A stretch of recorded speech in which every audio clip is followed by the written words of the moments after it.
Assalamualaikum warahmatullahi wabarakatuh. Yang saya hormati Bapak Kepala Sekolah SD Negeri 18 Kim Timur pada Bapak Jumarno. Yang saya hormati Bapak Ibu Guru SD Negeri 18 Kim Timur beserta stafnya. Tak lupa salawat dan salam marilah kita junjungkan kepada Nabi besar kita Nabi Muhammad Sallallahu Alaihi Wasallam. Berkat dialah kita semua diberi kesehatan baik jasmani maupun rohani. Kita bisa berkumpul di ruangan ini dalam acara yaitu pengimbasan kegiatan pembelajaran mendalam. Semoga acara ini berjalan dengan lancar. Baiklah, kita langsung saja susunan acara pengimbasan kegiatan pembelajaran mendalam Sabtu 6 September 2025 di SD Negeri 18 Kikim Timur. Susunan acaranya sebagai berikut. Yang pertama pembukaan, yang kedua menyanyikan lagu Indonesia Raya, yang ketiga doa, yang keempat sambutan, yang kelima inti, dan yang keenam sesi tanya jawab, dan yang ketujuh penutup. Marilah kita buka acara pada hari ini dengan membaca lafaz basmalah bersama-sama. Bismillahirrahmanirrahim. Cara selanjutnya yaitu menyanyikan lagu Indonesia Raya yang akan dipimpin oleh Ibu Dwi Rahayuningsih. Kepada Ibu Dwi Rahayuningsih kami persilahkan.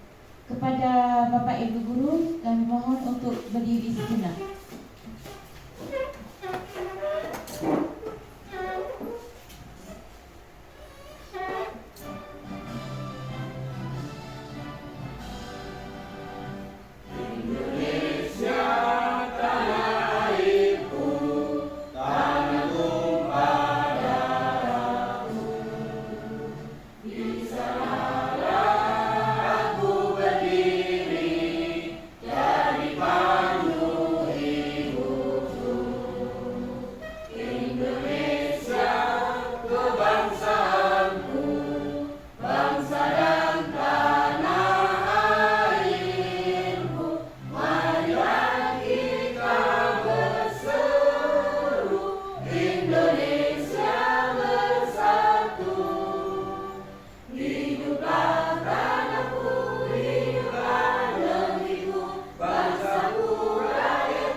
Bapak Ibu Guru dimohon duduk kembali.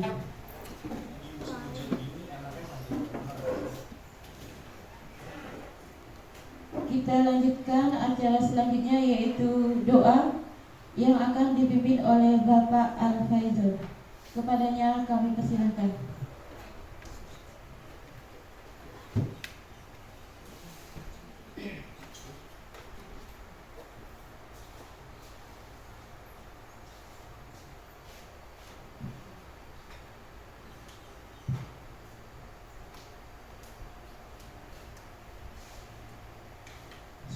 Assalamualaikum warahmatullahi wabarakatuh.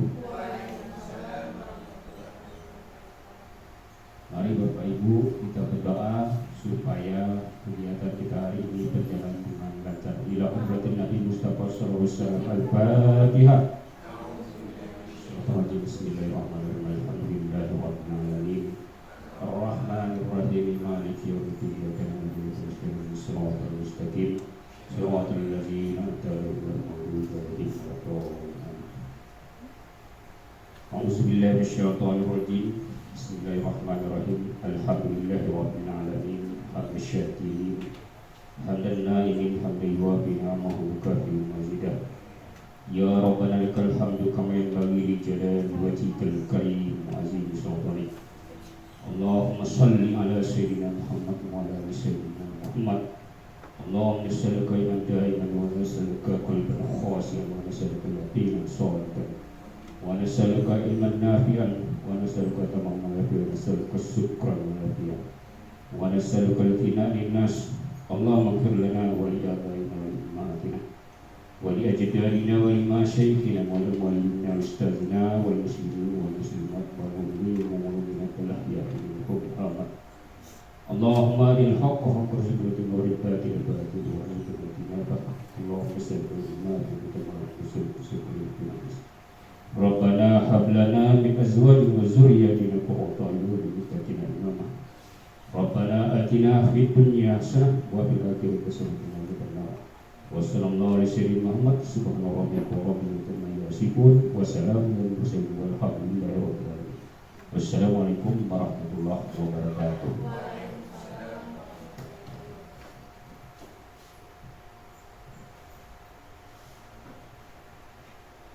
Kita lanjutkan acara yang selanjutnya, yaitu sambutan. Sambutan di sini sambutan dari Bapak Kepala Sekolah SD Negeri 18 Kicim Timur yang akan disampaikan oleh Bapak Jumarno. Kepada Bapak Jumarno kami persilakan.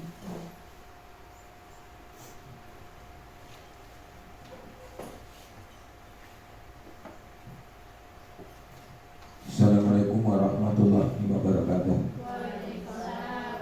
Selamat siang dan salam sejahtera untuk kita semua. Bapak Ibu Guru, keluarga besar SD Negeri 18 Timur yang saya banggakan, marilah pada kesempatan siang hari ini kita tidak lupa selalu memanjatkan rasa syukur Allah SWT bahwasanya pada siang hari ini kita semua masih dengan nikmat sehat sehingga dapat melaksanakan tugas kita sebagai seorang pendidik, yang mana tugas pokok yang selalu kita jalankan setiap harinya untuk selalu mencerdaskan kehidupan bangsa, mencerdaskan anak-anak kita dalam menuju Indonesia Emas. Tidak lupa salawat dan salam kita sanjungkan kepada baginda kita Nabi Muhammad sallallahu alaihi wasallam. Mudah-mudahan kita semua selalu dalam petunjuknya, selalu dalam sunnah-sunnahnya, dan pada yaumil akhir nanti kita akan mendapatkan syafaatnya. Amin, amin ya rabbal alamin. Bapak Ibu yang kami hormati, pertama kami terima kasih pada seluruh Bapak Ibu Dewan Guru karena hari ini sesuai dengan undangan yang kami sampaikan pada Bapak Ibu bahwa hari ini kita akan mengadakan pembelajaran atau pengimbasan pembelajaran mendalam atau deep learning, yang mana program ini sudah direncanakan atau sudah diprogramkan. Kebenaran kita SD Negeri 18 jadwalnya adalah pada hari ini. Bapak Ibu hormati, untuk pengimbasan pembelajaran mendalam atau PM, kemarin kami berdua yang mendapatkan tugas terlebih dahulu. Porsi kami adalah kemarin yang adalah saya. Sebenarnya saya sebagai kepala sekolah, namun dalam mendaftar saya sebagai guru. Jadi untuk pengimbasan pun nanti adalah saya dan Ibu Fitri yang selaku pemberikan penyampai materi. Bukan berarti antara kami dan Bu Fitri yang paling hebat, paling pintar, tidak. Kenapa? kami hanya mendapat pembelajaran terlebih dahulu. Jadi intinya kami menyampaikan, mari kita belajar bersama, berbagi. Ya, kami yang sudah dapat, kami kepada Bapak Ibu, dan nanti ada hal-hal yang kurang berkenan, mari sama-sama kita benahi bersama. Kami tidak lepas dari kekurangan, kami juga manusia biasa, ibu guru pun juga ada kekurangannya. Mari kekurangan kita tutupi bersama-sama, yang baik kita gunakan, yang kurang kita buang jauh-jauh. Supaya apa? Kita sama-sama belajar, sama-sama belajar. Pembelajaran mendalam bukan materi pelajaran yang baru, namun tujuannya adalah untuk memanfaatkan atau menggunakan metode pembelajaran dalam seluruh mata pelajaran atau diri di kelas masing-masing, supaya apa? Semuanya bisa dicerna, bisa diterima anak dengan senang, dengan bagus, dan hasilnya memuaskan. Anak pun senang, kita memberikan pun kepada anak-anak pun akan mudah diterima. Itulah harapan. Mudah-mudahan dengan pengembasan yang dilaksanakan di hari ini di sekolah kita, mudah-mudahan akan berada nantinya akan bisa kita terapkan dalam pembelajaran kita di kelas masing-masing. Semoga Allah meridhoi dan memberikan ilmu, membuka pikiran kita sehingga bisa menjalankan apa yang kita rencanakan hari ini dengan baik tanpa ada suatu apapun. Mudah-mudahan kita dapat melaksanakan dan nantinya pun akan bermanfaat untuk kita semua. Terima kasih atas perhatiannya. Mohon maaf segala kurangnya. Assalamualaikum warahmatullahi wabarakatuh.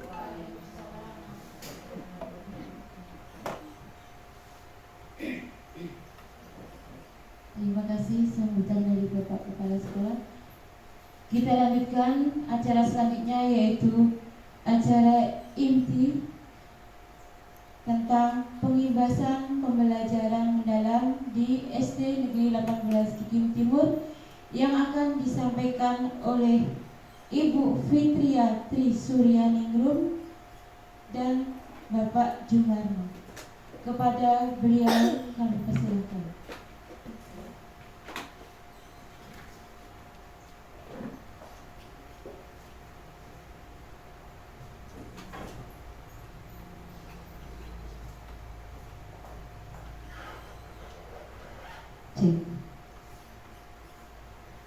Baiklah, sebelumnya kami ucapkan Assalamualaikum warahmatullahi wabarakatuh.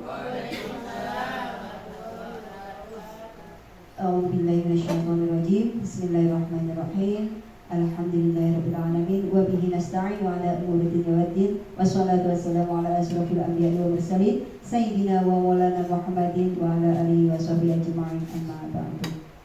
Kepada yang terhormat Bapak Kepala Sekolah SD Negeri 18 Kikim Timur, yang terhormat Bapak Ibu Dewan Guru beserta staf SD Negeri 18 Kikim Timur.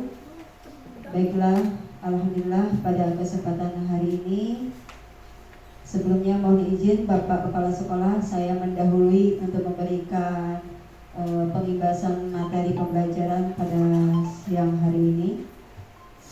Sebelumnya kami ucapkan terima kasih banyak karena Bapak Jumarno telah memberikan sebuah kepercayaan kepada saya, yang mana awal cerita, maaf sebelum kita masuk ke materi Bapak Ibu ya, awal cerita saya ditelepon dari panitia pelatihan mendalam, ditelepon masuk ke pelatihan mendalam tersebut. Saya gagap, saya tidak tahu apa-apa. Itu siapa yang daftarkan, saya cari, saya selidiki. Itu pasti ada yang mendaftarkan, tidak mungkin langsung dari pusat seperti itu.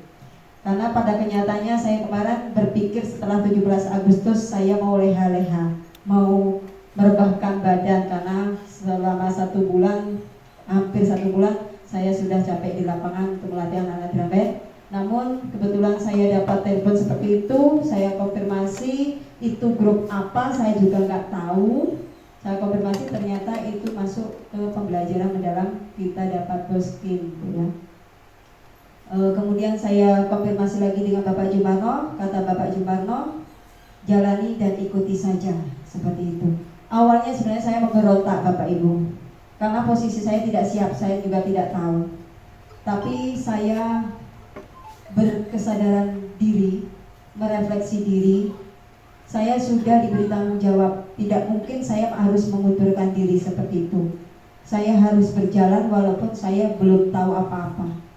Alhamdulillah saya jalani beberapa hari, selama 5 hari pulang pergi SP ke Lahat. Alhamdulillah badan masih tetap hampir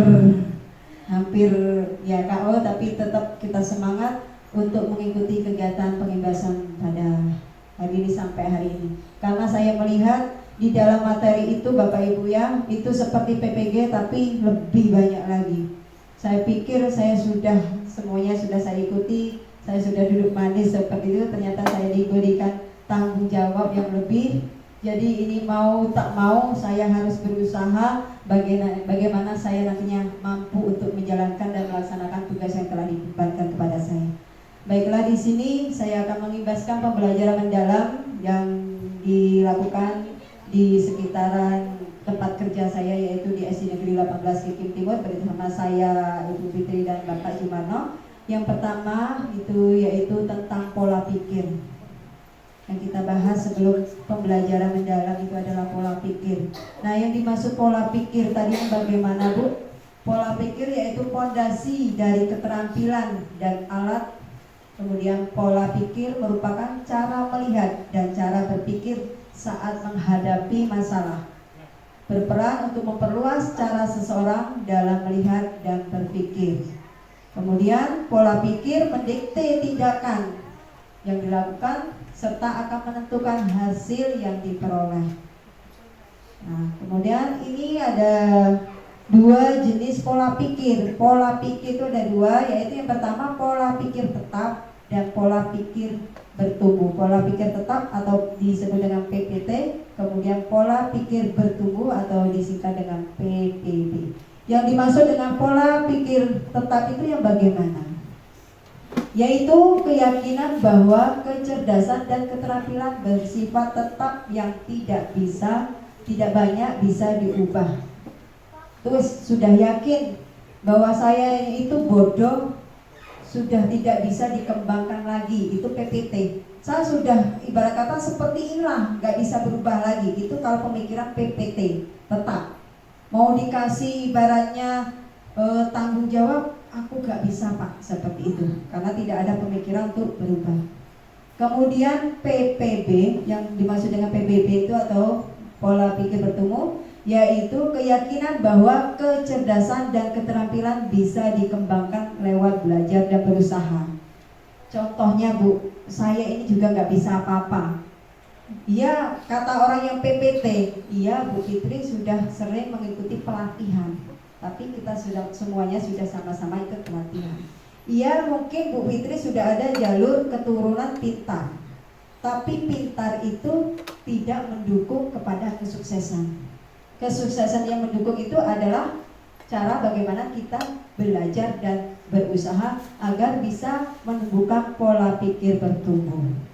Nah, seperti yang sudah saya ceritakan tadi, kalau seumpamanya PPT, saya sebagai PPT, saya dapat tugas dari Pak Jumarno, tidak akan saya terima, saya tolak. Malas saya ibarat kata berpikir kan seperti itu. Mungkin kesempatan itu tidak akan saya hadiri karena saya anggap saya tidak mampu seperti itu.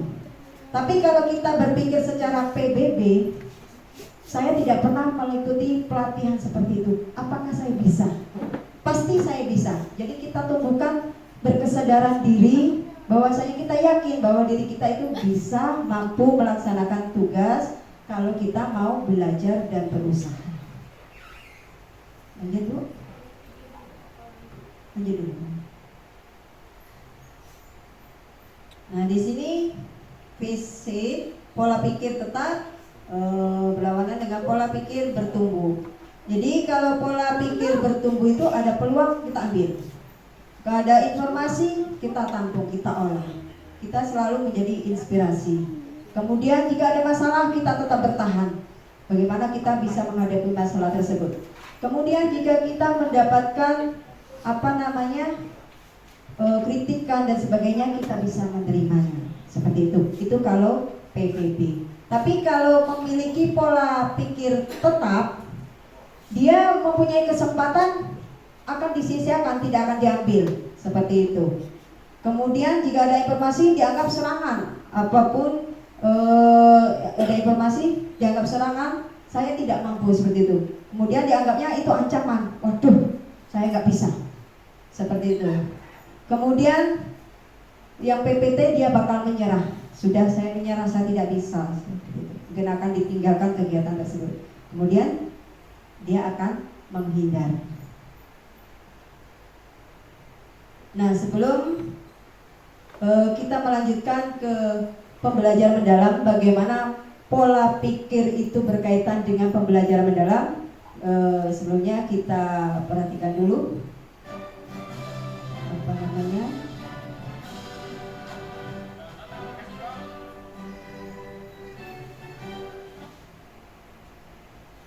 Nah, kita saksikan dulu perbedaan antara PPT dan PPP. Ini ada sedikit video. Halo, Bapak Ibu Guru PC. Adakah lomba karena merasa tidak akan menang? Atau siswa mengerjakan tugas asal-asalan karena merasa dirinya tidak pintar? Atau siswa enggan bertanya karena takut dikira bodoh? Sikap siswa yang seperti ini disebut pola pikir tetap dan dapat menghambat perkembangan mereka baik secara akademis maupun pribadi. Sebagai guru, kita memiliki peran penting untuk membantu siswa menyadari bahwa kemampuan dapat berkembang dengan usaha, latihan, dan dukungan yang tepat. Inilah yang disebut pola pikir bertumbuh atau growth mindset. Apa ya yang dimaksud dengan pola pikir bertumbuh?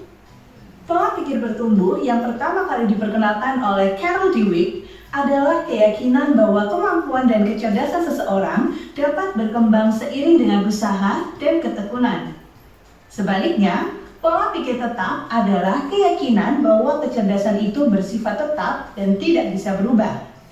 Misalnya, seseorang dengan pola pikir tetap akan merasa bahwa saya memang tidak pandai matematika, jadi saya tidak akan pernah bisa memahaminya. Sedangkan siswa dengan pola pikir bertumbuh akan berpendapat, mungkin saya kesulitan sekarang, tapi dengan latihan saya pasti bisa menguasainya. Mengapa pola pikir bertumbuh itu penting? Pola pikir bertumbuh sangat penting, terutama di dunia pendidikan. Mengapa? Karena siswa dengan pola pikir bertumbuh cenderung lebih resilient atau lebih tahan banting ketika menghadapi kegagalan. Misalnya, ada 2 siswa yang gagal. Siswa pertama menyerah dan beranggapan dirinya memang tidak pintar. Sebaliknya, siswa kedua berlatih lebih keras lagi karena menganggap usahanya dapat berbuah keberhasilan. Mana yang menurut Bapak Ibu akhirnya bisa sukses dalam belajar? Tentu siswa kedua ya, yang memiliki pola pikir bertumbuh. Selain itu, pola pikir bertumbuh juga dapat meningkatkan motivasi intrinsik siswa. Mereka tidak hanya belajar untuk mendapatkan nilai, tetapi karena mereka percaya bahwa dengan usaha mereka bisa berkembang. Ini sangat berbeda dengan siswa yang memiliki pola pikir tetap, yang mungkin belajar hanya agar tidak tinggal kelas atau untuk mendapat hadiah atau pujian orang tua. Pola pikir bertumbuh juga membantu mengurangi rasa takut terhadap kesalahan. Tidak sedikit siswa yang merasa cemas dan takut gagal, padahal kegagalan itu merupakan bagian dari proses belajar. Dengan pola pikir bertumbuh, mereka akan lebih berani mengambil resiko dan mencoba hal-hal baru, seperti ikut lomba atau bertanya jika tidak paham. Setelah kita tahu betapa pentingnya pola pikir bertumbuh, sekarang saatnya untuk membahas bagaimana cara mengembangkan pola pikir ini pada siswa. Ada 3 strategi utama yang bisa kita terapkan di kelas untuk mendukung pengembangan pola pikir bertumbuh pada siswa. Strategi pertama adalah memberikan tantangan yang tepat. Jangan berikan tugas yang terlalu mudah atau terlalu sulit. Jika terlalu mudah, siswa tidak akan merasa tertantang untuk berkembang. Tetapi jika terlalu sulit, siswa bisa merasa putus asa.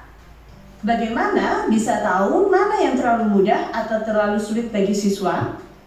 Caranya yaitu dengan mencari tahu terlebih dahulu tingkat kemampuan siswa, baik dengan melakukan asesmen awal atau memberikan pertanyaan pemantik. Kemudian, simpulkan pemahaman mereka berdasarkan jawaban-jawaban yang diberikan.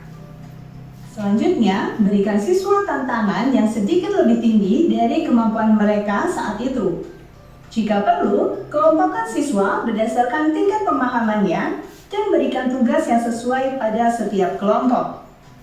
Misalnya, jika seorang siswa sudah menguasai materi dasar, tantang mereka dengan soal yang lebih kompleks atau beri mereka proyek yang menuntut kreativitas lebih. Dengan cara ini, mereka akan merasa ada kemajuan dan ini mendorong mereka untuk terus belajar dan berkembang.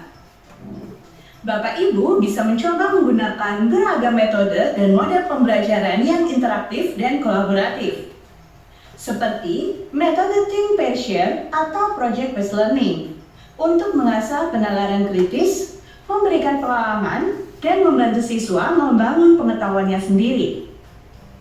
Bagaimana cara menerapkan di kelas? Dapat Bapak Ibu simak dalam video-video berikut. Bapak Ibu kece, tidak sedikit siswa yang menjadi murung maupun kehilangan semangat dan keberanian ketika melakukan sebuah kesalahan. Strategi kedua dalam mengembangkan pola pikir bertumbuh adalah mendorong siswa untuk melihat kesalahan sebagai peluang untuk belajar. Ketika siswa melakukan kesalahan, kita bisa membesarkan hatinya dengan berkata, "Tidak apa-apa, kesalahan adalah hal yang wajar. Tidak ada loh manusia yang selalu benar. Yuk kita lihat apa yang bisa kita perbaiki dari sini." Atau teladan yang sering digunakan yaitu Thomas Edison, penemu lampu pijar saja gagal 1000 kali sebelum menemukan lampu pijar yang berhasil. Kesalahan bisa juga dijadikan kesempatan untuk melakukan refleksi yang dapat mendorong pola pikir bertumbuh. Refleksi bisa dilakukan secara individu maupun dalam kelompok kecil, agar siswa merasa lebih nyaman untuk berbagi pengalaman. Namun, jangan sampai menghakimi apalagi mempermalukan siswa. Jangan juga membandingkan satu siswa dengan siswa lainnya. Bapak Ibu juga dapat mencoba berbagai teknik refleksi di kelas seperti yang ada dalam video berikut ya. Strategi ketiga adalah memberikan apresiasi pada usaha dan proses yang dialami siswa, bukan hanya hasil. Misalnya, ketika siswa berhasil mengerjakan soal yang sulit, puji usaha mereka seperti, "Bapak Ibu senang kamu terus mencoba meskipun tidak mudah." Atau, "Bagus sekali, kamu sudah menunjukkan usaha yang sungguh-sungguh dalam menyelesaikan tugas ini." Pujian seperti ini membantu siswa merasa dihargai karena usaha mereka, bukan hanya karena hasil akhir yang sempurna. Dengan cara ini, mereka akan lebih termotivasi untuk terus berusaha meskipun menghadapi kesulitan.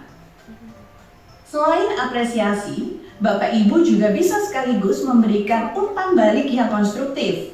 Misalnya, dengan mengikuti tanda umpan balik berikut, yaitu mengajukan pertanyaan sebagai bentuk klarifikasi, memberikan komentar tentang kekuatan yang terlihat, memberikan komentar tentang hal yang kurang sesuai atau kurang lengkap, memberikan saran yang sesuai, juga tak lupa mengapresiasi usaha yang telah dilakukan. Demikianlah beberapa strategi untuk mengembangkan pola pikir bertumbuh pada siswa. Agar usaha Bapak Ibu berhasil, ada baiknya jika Bapak Ibu juga melakukan refleksi.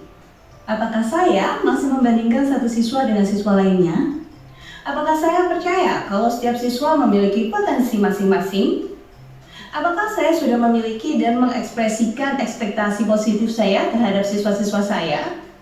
Dan Bapak Ibu bisa memeriksa diri sendiri.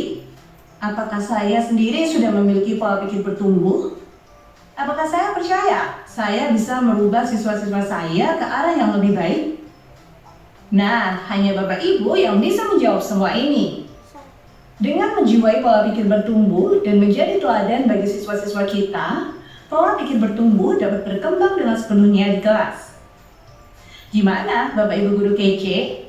Sudah ada yang pernah menerapkan strategi tersebut? Atau ada pendapat lain tentang pola pikir bertumbuh? Yuk sharing di kolom komentar. Jangan lupa untuk like dan share juga video ini ke guru kece lainnya ya. Mari kita semangat untuk mengembangkan diri dan menjadi pembelajar sepanjang masa.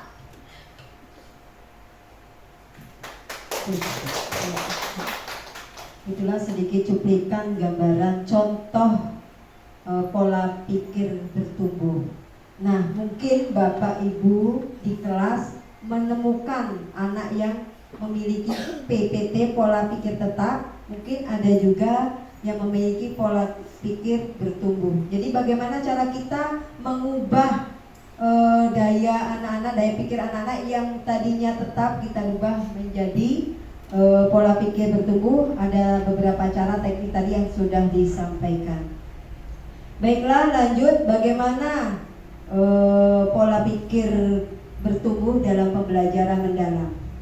Ya, pembelajaran mendalam merupakan pendekatan yang mulia dengan menekankan kepada penciptaan suasana pembelajaran berkesadaran, bermakna dan menggembirakan melalui olah pikir, olah rasa, kemudian olah hati dan olahraga secara holistik dan terpadu. Nah, yang dimaksud dengan memuliakan itu yang bagaimana?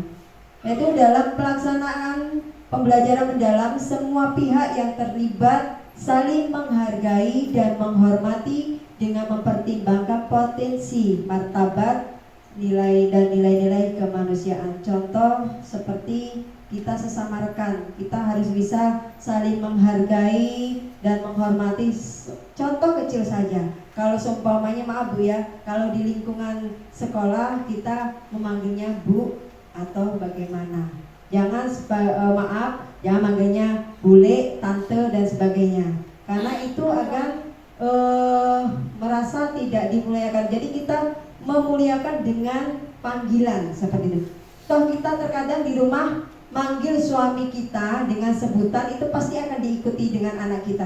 Sama dengan kita di lingkungan sekolah, kalau kita mendengar sebutan kita terhadap rekan kerja, bule sini ambilkan, tolong ambilkan pena itu, kita satu tidak enak didengar, yang keduanya kita menghargai profesi keguruan kita seperti itu. Jadi kalau bisa memanggilnya di situ Bu atau bagaimana. Contoh seperti saya dengan Mbak Fatimah, secara umur saya lebih tua, tapi saya memuliakan Mbak Fatimah karena kita sebagai partner kerja seperti itu.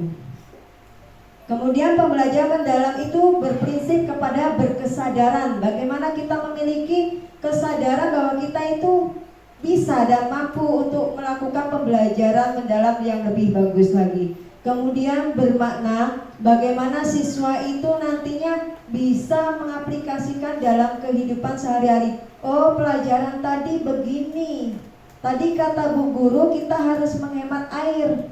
Jadi di rumah dilaksanakan, di sekolah dilaksanakan di rumah. Kemudian menggembirakan, bagaimana kita bisa mengolah pembelajaran itu yang menggembirakan. Jangan cuma fokus satu titik saja. Anak-anak, hari ini pelajaran ini tolong buka sekian-sekian, tapi bisa kita selipkan dengan lagu dan sebagainya. Contoh Bapak olahraga, jadi mungkin anak itu takut, wah Bapak ini serem seperti itu, tapi boleh Bapak ya selipkan lagu, Bapak kan bisa nyanyi, suaranya juga bagus. Bu, saya nggak bisa nyanyi, pasti bisa. Seperti itu. Seperti lagu contoh, gerak lokomotor, gerak berpindah tempat, jalan lari melompat, itulah contohnya. Itu bisa diselipkan supaya anak itu merasa suasananya cair. Seperti kita seperti ini Bu ya, Ibu seperti tegang kayak gini karena ini pelajaran yang sangat mengerikan seperti itu. Kalau bisa kita rileks, bagaimana anak itu rileks terhadap kita, tidak merasa takut. Kemudian di situ kita selipkan lagu-lagu, kita selipkan lagi ice breaking supaya cair ini. Kalau sudah beku, anak posisi marah itu tidak bisa berpikir Bu. Jadi kita bisa mengolah hati, mengolah pikiran, kemudian mengolah rasa, kemudian olahraga. Jadi kita bisa memikirkan bagaimana kita mengolah pikiran kita. Kemudian dengan anak, bagaimana rasanya, nak, apakah anak sedang sakit? Bagaimana keadaan di rumah? Ada apa hari ini cemburu? Seperti itu. Kemudian olahraga, kita bisa memiliki jiwa yang sehat baik jasmani maupun rohani. Kemudian nantinya pembelajaran mendalam ini akan mewujudkan 8 dimensi profil lulusan. Bagaimana yang dimaksud dengan 8 profil lulusan? Lanjut Pak. Ya, 8, naik lagi satu lagi. Nah ini salah satu contoh kerangka kerja pembelajaran mendalam. Sebelum kita menjabarkan tentang dimensi profil lulusan, kerangka kerja pembelajaran yaitu 8334, itu kodenya. Apa yang dimaksud seperti itu? Ada 8 dimensi profil lulusan yang harus kita terapkan kepada anak. Kemudian ada 3 prinsip pembelajaran yang harus kita terapkan kepada anak juga. Kemudian 3 pengalaman belajar. Kemudian ada 4 kerangka pembelajaran. Nah, yang dimaksud dengan 8 dimensi profil lulusan, yang pertama diharapkan anak memiliki keimanan dan ketakwaan kepada Tuhan Yang Maha Esa. Diharapkan anak-anak mampu melaksanakan ibadah sesuai dengan keyakinan masing-masing. Kemudian yang kedua yaitu kewargaan. Diharapkan anak itu mampu bermasyarakat, bersosialisasi, kemudian bisa memberikan pikirannya, menginspirasi pikirannya untuk yang lainnya. Kemudian penalaran kritis. Kita diharapkan anak itu bisa berpikir secara logis untuk memecahkan sebuah masalah. Kemudian kreativitas, diharapkan anak itu mempunyai inovatif, kreativitas yang bisa memunculkan ibarat kata kemampuan yang lebih. Kemudian diharapkan anak memiliki bisa kolaborasi, bisa bekerja sama terhadap temannya. Kemudian kemandirian, diharapkan anak mampu mengerjakan sesuatunya tanpa tanpa dengan bantuan orang lain. Kemudian kesehatan, diharapkan anak memiliki kesehatan baik jasmani maupun rohani. Kemudian yang terakhir yaitu komunikasi, diharapkan anak bisa berkomunikasi dengan para diri kita sebagai guru, kemudian bisa berkomunikasi juga terhadap temannya, bersosialisasi. Lanjut, nah di sini ada 3 prinsip pembelajaran yaitu berkesadaran, bermakna, kemudian menggembirakan. Yang dimaksud dengan berkesadaran yaitu peserta didik yang diperoleh ketika memiliki kesadaran untuk menjadi pembelajar yang aktif dan mampu meregulasi diri. Peserta didik mampu memahami tujuan pembelajaran, termotivasi, kemudian secara intrinsik untuk belajar, serta aktif mengembangkan strategi belajar untuk mencapai tujuan. Kemudian yang dimaksud dengan bermakna yaitu peserta didik dapat merasakan manfaat dan relevansi dari hal-hal yang dipelajari untuk kehidupan. Peserta didik mampu mengkonstruksi pengetahuan baru berdasarkan pengetahuan lama dan menerapkan pengetahuannya dalam kehidupan nyata. Kemudian yang menggembirakan, pembelajaran yang menggembirakan merupakan suasana belajar yang positif, menyenangkan, kemudian menantang dan memotivasi, serta peserta didik merasa dihargai atas keterlibatan dan kontribusinya pada proses pembelajaran. Peserta didik terhubung secara emosional sehingga lebih mudah memahami, mengingat, dan menerapkan pengetahuan. Jadi diharapkan murid itu bisa mengaplikasikan dalam kehidupan sehari-hari. Jadi di sini ada pendidikan kokurikuler Pak ya. Jadi ada prakteknya supaya anak itu bisa mendapatkan pembelajaran yang lebih bermakna, bisa mengaplikasikannya dalam kehidupan sehari-hari. Kemudian 3 pengalaman belajar, yaitu yang pertama memahami, yang kedua mengaplikasikan, yang ketiga merefleksi.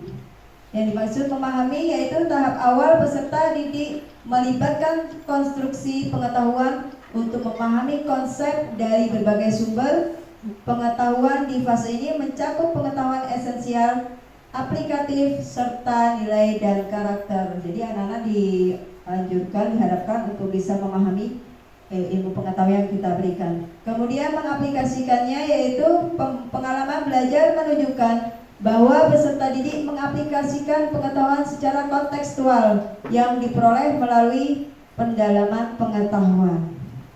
Kemudian merefleksi, proses di mana peserta didik mengevaluasi dan memaknai tindakan nyata yang telah dilakukan, melibatkan regulasi diri termasuk perencanaan, pelaksanaan, pengawasan, dan evaluasi secara mandiri.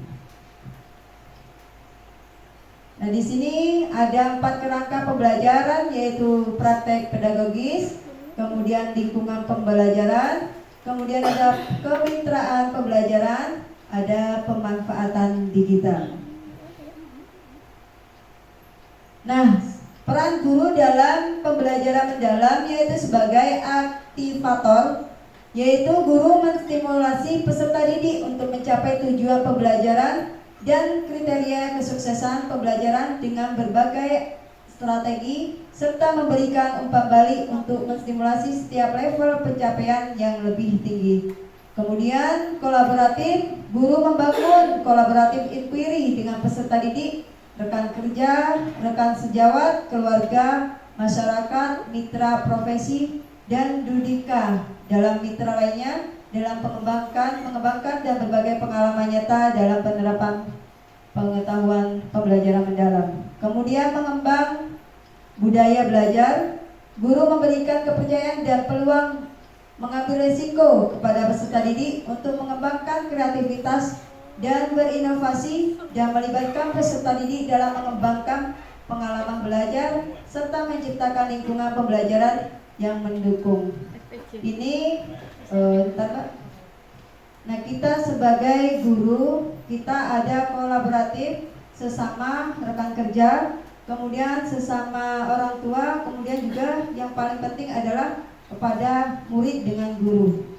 Di sini kita kolaboratifnya ada semacam apa Pak itu namanya? Tombel Pak ya. Nah, di situ kita kolaborasi dengan pendidikan supaya pola pikir kita berkembang. Kemudian kita juga berkolaborasi dengan orang tua. Supaya orang tua itu ada masalah seperti apa, mungkin share di grup PA kita, tolong dimuliakan. Oh iya Bu, nanti akan saya cari solusinya seperti itu. Jangan ibarat kata kita mengolah rasa Bu ya.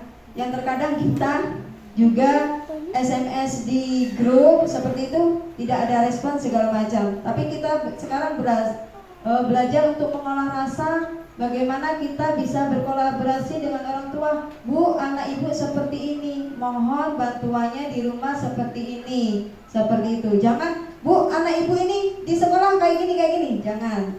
Tapi kita belajar untuk mengolah rasa, seperti itu. Mungkin itu yang bisa kami sampaikan tentang pola pikir pertumbuh dalam pembelajaran mendalam. Dilanjutkan ke modul 5 yang nantinya disampaikan oleh Bapak Jumano. Dipersilakan. Kita beri aplaus untuk Bu Fitria Tribulanero. Assalamualaikum warahmatullahi wabarakatuh.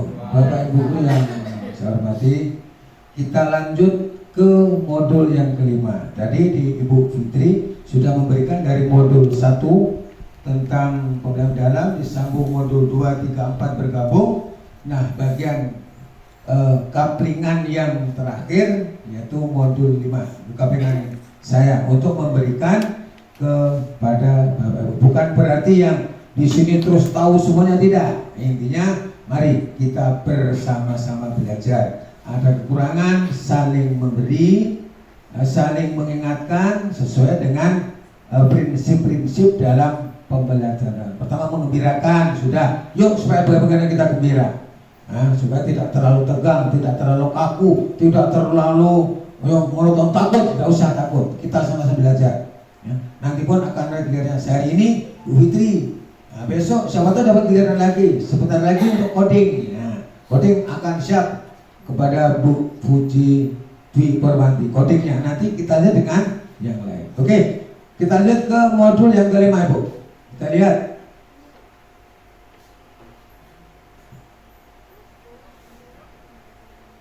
Ini ya, perencanaan pembelajaran mendalam. Jadi kalau tadi sudah dimulai dari prinsipnya ada 8, 3, 3, 4, semuanya sudah dijelaskan. Nah sekarang bagaimana untuk perencanaan? Satu adalah identifikasi.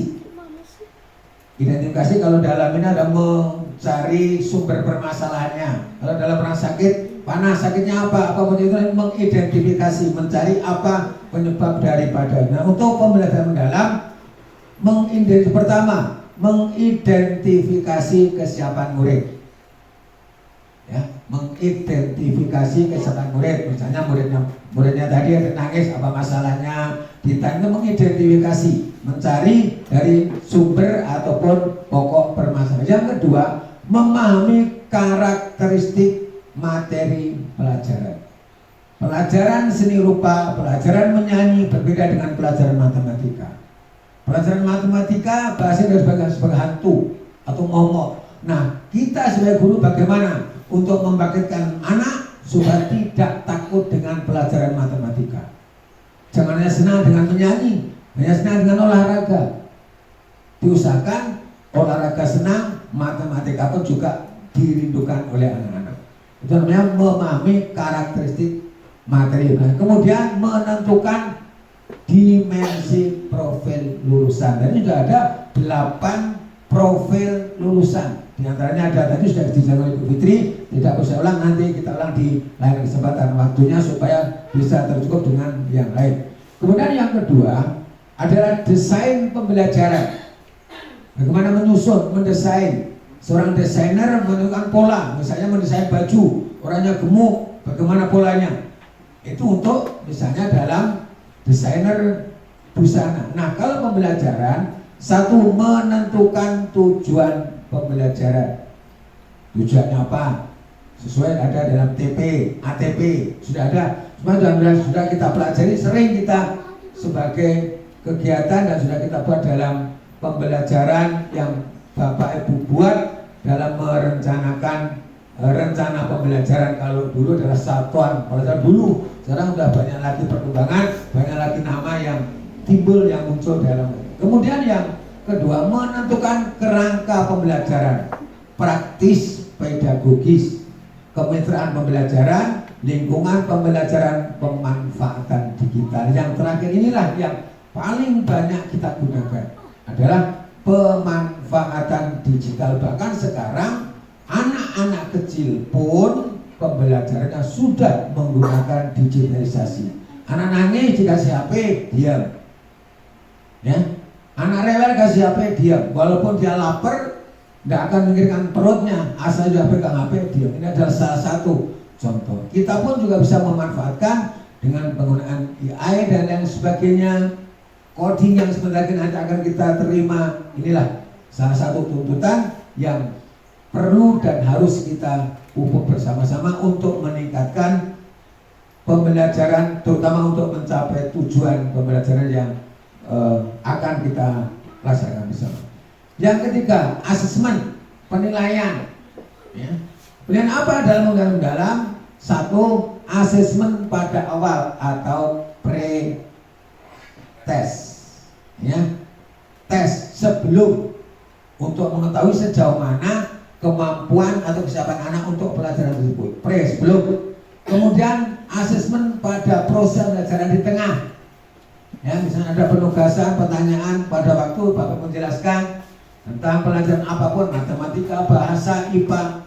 Ada pertanyaan yang disampaikan pada anak, tujuannya apa? Satu, misalnya anak lagi ribut, kita lontarkan pertanyaan. Tujuannya apa? Bukan berarti kita menghukum, ada untuk membangkitkan minat anak supaya kembali kepada pembelajaran yang sedang kita berikan. Kemudian yang ketiga, asesmen pada akhir pembelajaran atau post test. Setiap kegiatan pembelajaran, baik pun yang dilakukan oleh siswa, terutama kita dari guru, selalu ada post test. Bapak Ibu mengikuti PPG, ada pre-test, ada post test.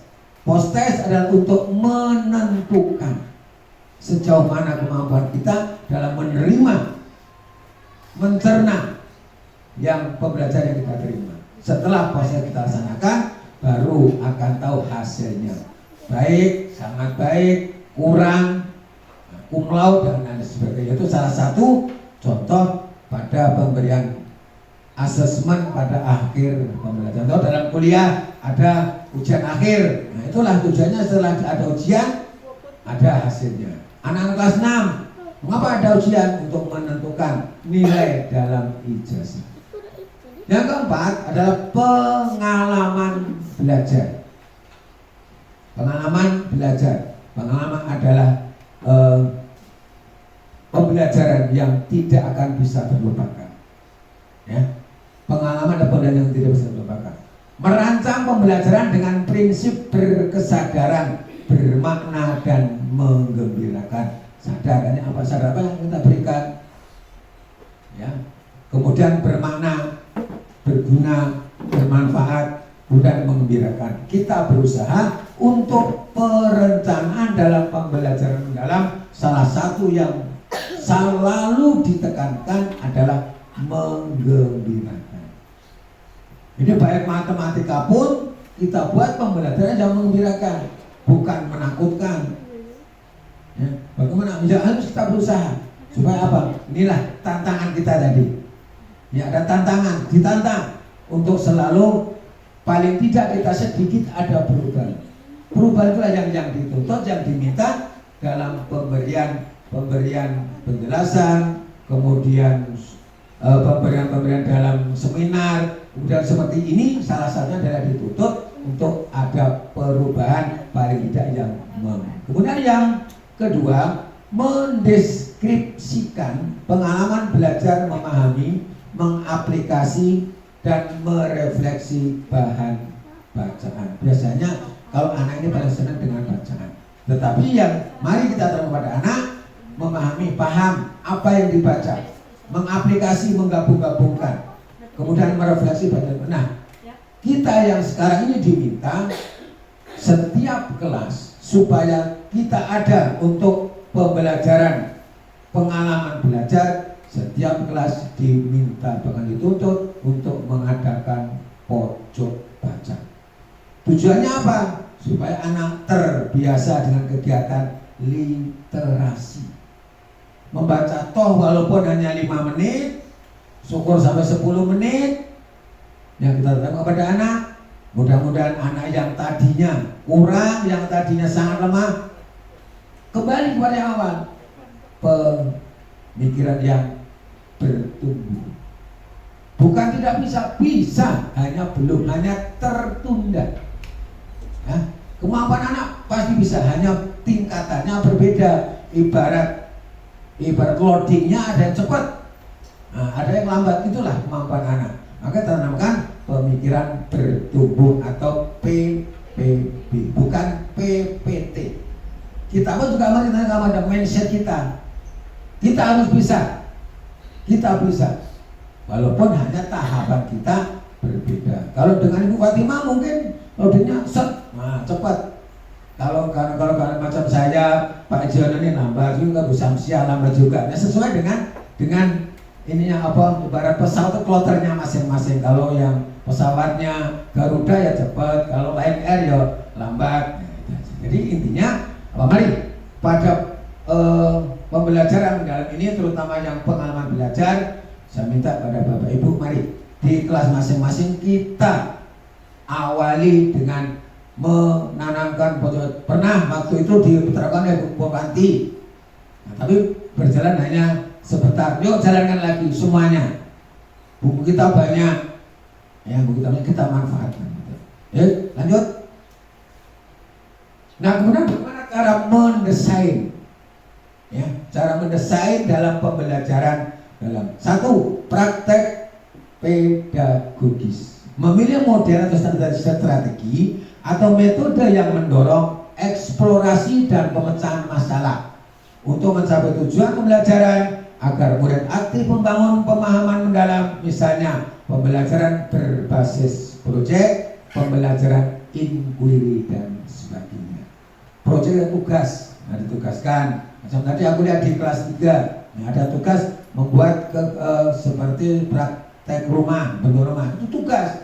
Alangkah baiknya kalau tugas itu benar-benar anak yang membuat sendiri. Kita bukan menilai hasilnya, tapi yang kita lihat adalah prosesnya. Anak walaupun sama-sama anak kelas 3 menggunting kertas belum tentu aja yang lurus. Nah, itu prosesnya, ada yang wah bagus, buat anyaman, mengguntingnya ada yang belok sana belok, ini adalah prosesnya. Kalau di rumah pasti bagus, saya yakin. Nah, saya minta mari proses itulah yang perlu kita tanamkan kepada anak, perlu kita terapkan supaya kita tahu. Yang kedua, kemitraan pembelajaran. Mitra adalah teman, ya.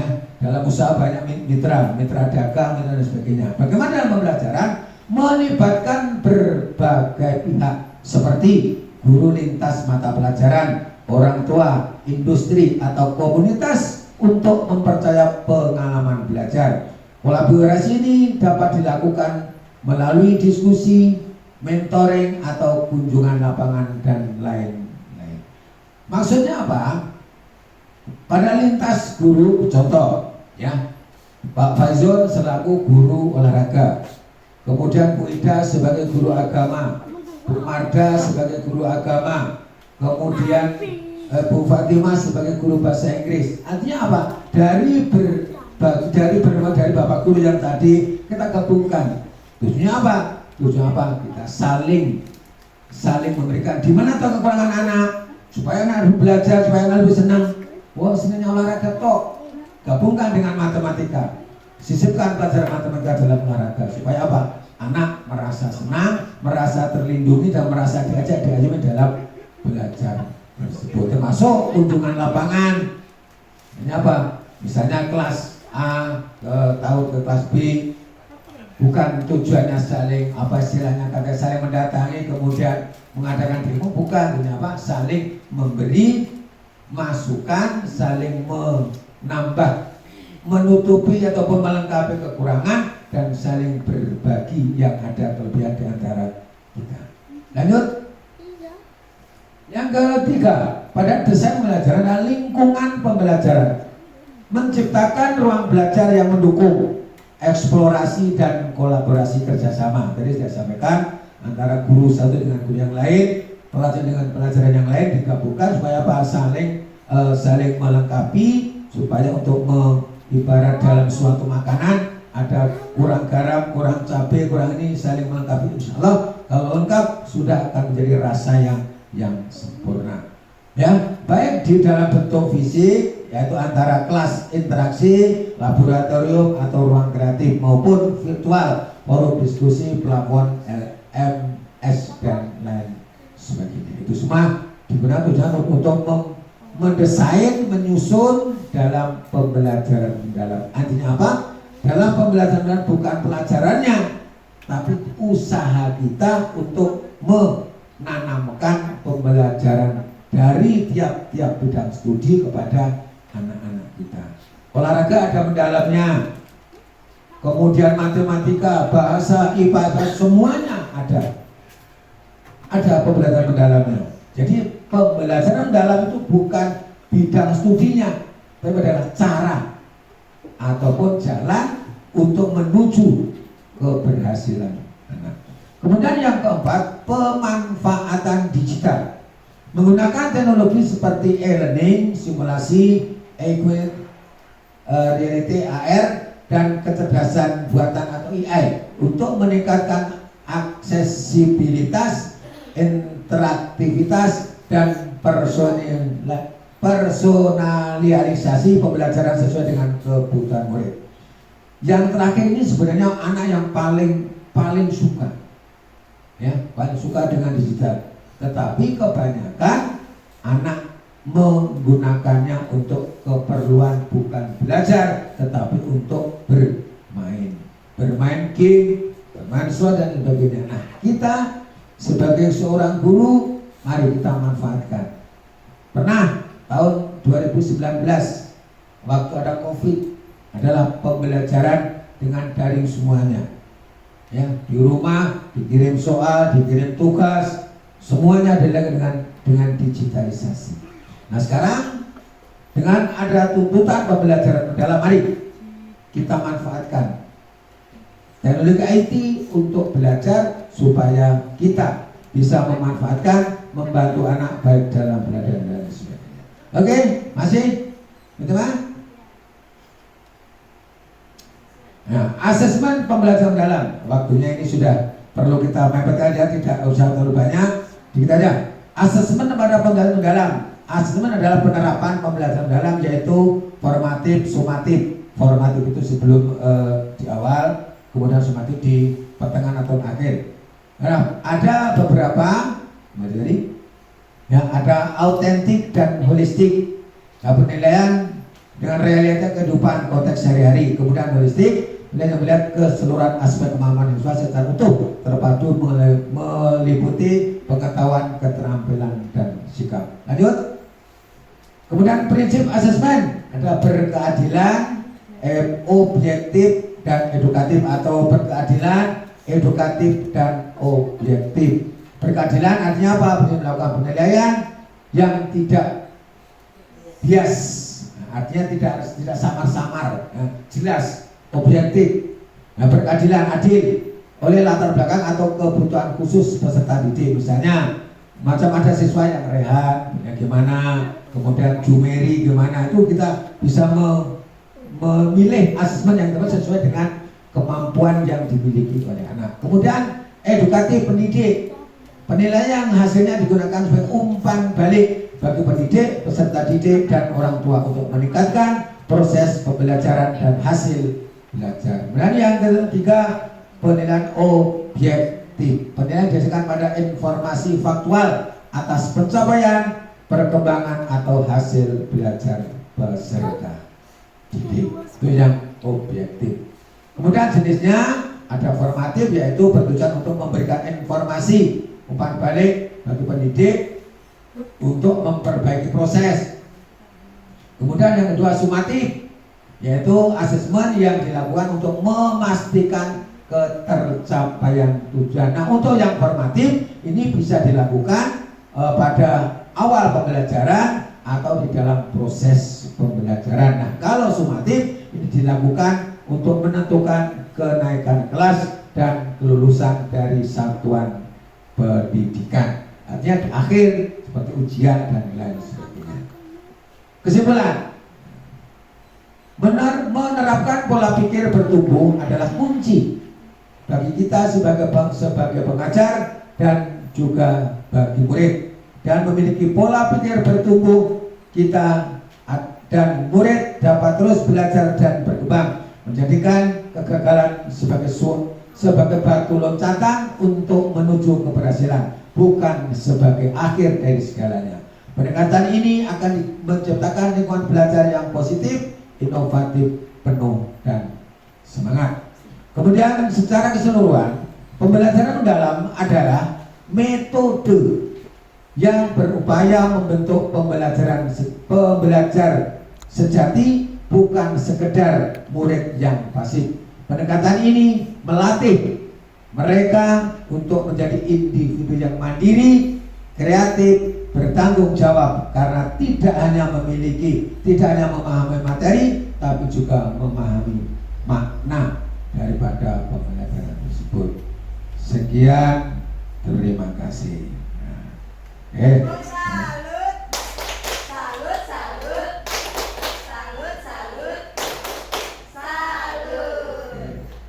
kasih. Ada kurangan, mohon maaf, nanti bisa dilanjutkan dengan sesi yang lain. Bu Uti, boleh disilakan atau disimpulkan untuk pengiriman daring. Silakan.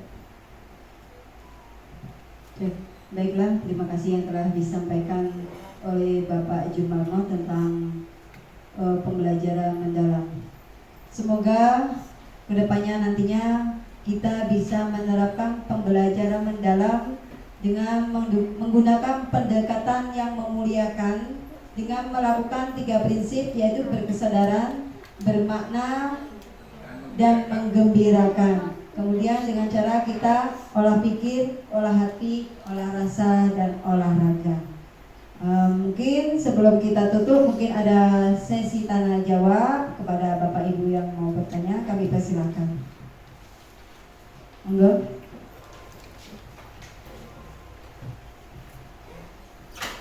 Assalamualaikum warahmatullahi wabarakatuh. Di sini yang ingin saya tanyakan tentang pembelajaran mendalam, yang mungkin ada ciri utama atau ciri khusus dalam pembelajaran mendalam. Dan di sini yang akan saya tanyakan adalah apa ciri utama pembelajaran mendalam itu?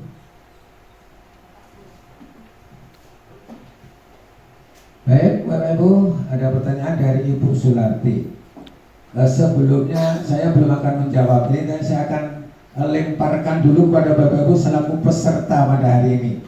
Yang berkeinginan untuk menyampaikan pendapat, jawaban, monggo dipersilakan. Ya, silakan. Boleh, karena apa, hari ini kita saling sharing, berbagi, tadi sudah diberikan, walaupun belum begitu sempurna, namun mungkin Bapak Ibu sudah menerimanya dengan baik. Boleh, silakan. Bapak Ibu, ya silakan. Baik, izin sharing jawaban dari pertanyaan dari Ibu Sularti mengenai apa ciri utama pembelajaran mendalam. Pembelajaran mendalam itu sebenarnya cuma pendekatan, Bu, ya. Kalau ciri utamanya itu lebih kepada siswa yang aktif, bukan gurunya yang aktif. Kalau biasanya kita yang sehari-hari itu biasanya gurunya yang aktif, asik ceramah di depan, menjelaskan materi, belum tentu siswanya akan paham kalau kita cuma ngomong di depan. Nah, kalau untuk pembelajaran mendalam itu lebih menekankan kepada siswa yang aktif, mereka yang bertanya, mereka yang mencoba menjawab, mereka mencoba memahami, menerapkan, dan juga merefleksi di mana kekurangan saya, di mana kelebihan saya. Mungkin itu ciri utamanya, yaitu berada pada diri peserta didik yang lebih aktif. Diberi yuk lihat ini.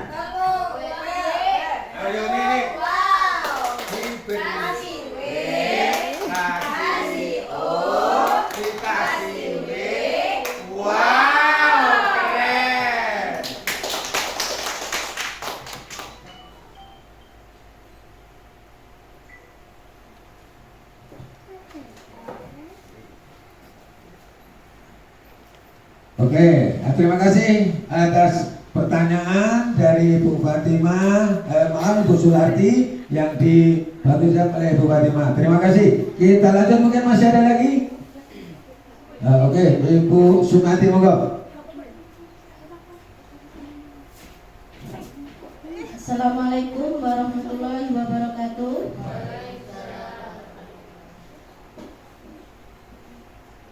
Langsung saja untuk pertanyaan yang kedua, Pak, ya. Saya mau tanya, mengapa pembelajaran mendalam penting diterapkan di sekolah?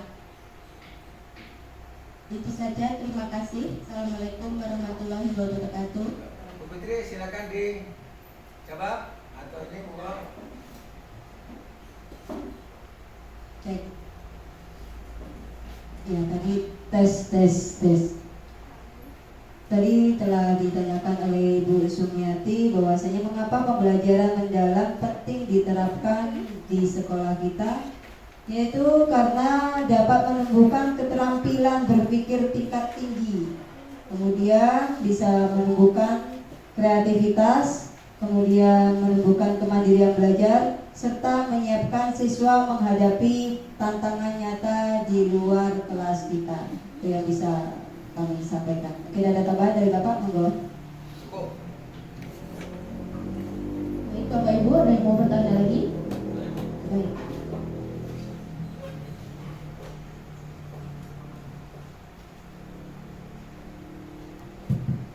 Bismillahirrahmanirrahim. Assalamualaikum warahmatullahi wabarakatuh. Waalaikumsalam. Terima kasih dengan kesempatan yang diberikan kepada saya untuk bertanya. Tadi sudah mendengarkan apa yang disampaikan oleh Bapak Jumanto dan Ibu Fitri yang telah mengikuti kegiatan di Lahat. Nah, ada pertanyaan yang ingin saya sampaikan. Untuk tadi pertama dijawab oleh Ibu Fatimah, yang kedua jawab Ibu Fitri, ya yang ketiga saya minta pertanyaan saya dijawab oleh Bapak Kepala Sekolah, yaitu apa saja metode pembelajaran yang bisa digunakan dalam pembelajaran mendalam ini. Itu pertanyaan saya. Terima kasih. Assalamualaikum warahmatullahi wabarakatuh.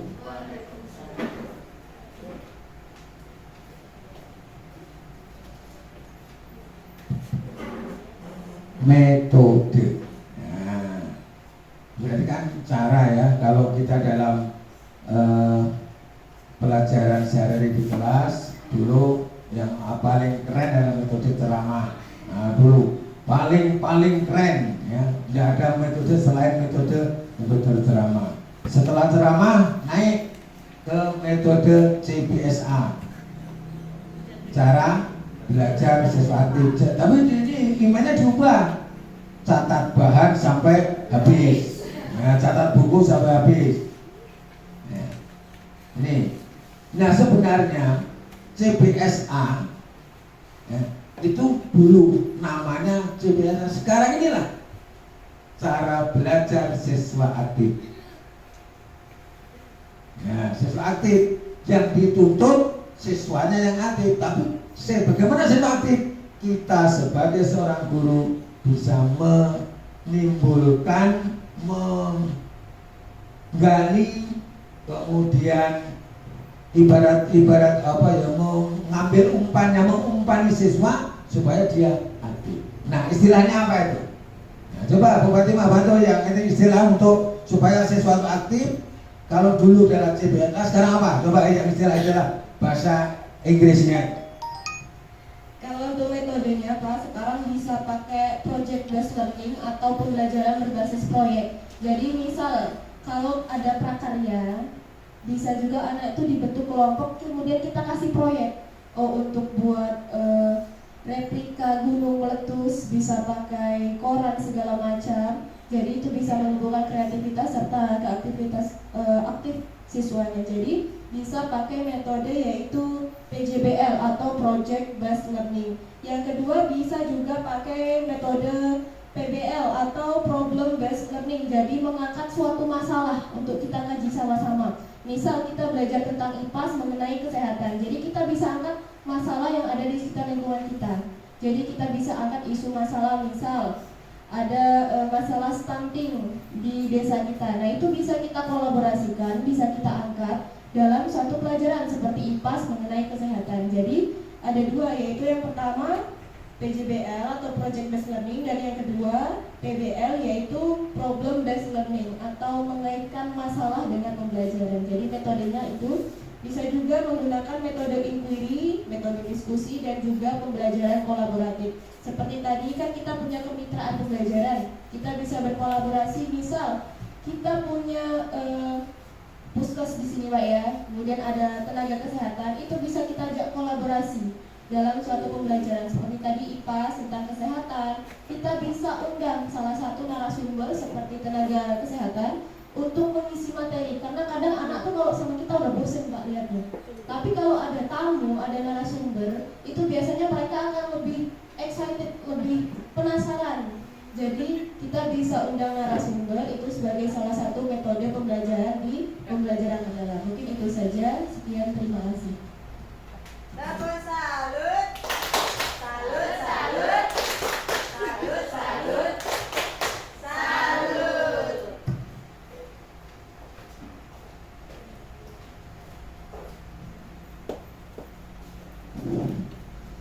Baiklah, di sesi tanya jawab, apakah Bapak Ibu masih ada yang mau ditanyakan lagi? Cukup ya? Kalau cukup jelas, mungkin ada lagi yang akan disampaikan oleh Ibu Fitri atau Pak Jumanno, silakan.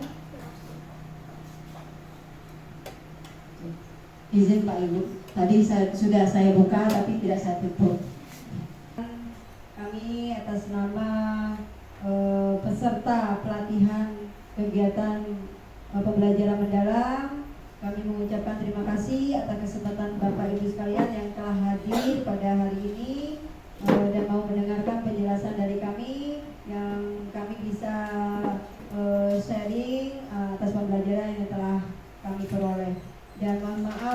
apabila ada salah kata dan sebagainya kami mohon maaf, dan kepada Allah kami mohon ampun, dan kami akhiri. Wassalamualaikum warahmatullahi wabarakatuh.